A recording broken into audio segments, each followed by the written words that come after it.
అంటే real estate companies అంటే high rise apartments and villas ఏదైతే గేటెడ్ కమ్యూనిటీలు ఉంటాయో వాళ్ళే వచ్చింది. యాక్చువల్లీ నా పర్పస్ వేరే, నాది ఓన్ ల్యాండ్స్ ఉన్నాయి.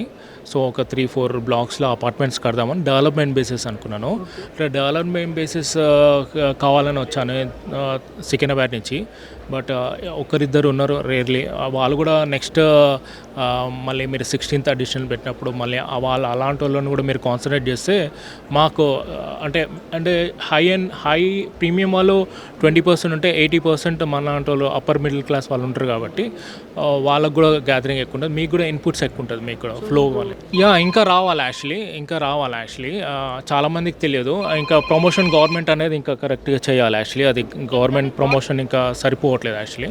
సిటీలో ఉన్న వాళ్ళకి బాగా అవేర్నెస్ వస్తుంది. బట్ పీపుల్ చాలామందికి ప్రాపర్టీస్ అర్బన్ ప్లేసెస్లో వేరే ప్లేసెస్లో కూడా ఉంటాయి, రూరల్ ప్లేసెస్ కూడా ఉంటాయి. ఇక్కడ ప్రాపర్టీస్ కొన్న వాళ్ళు ఉంటారు, బెంగళూరులో ఉన్న వాళ్ళు ఉంటారు.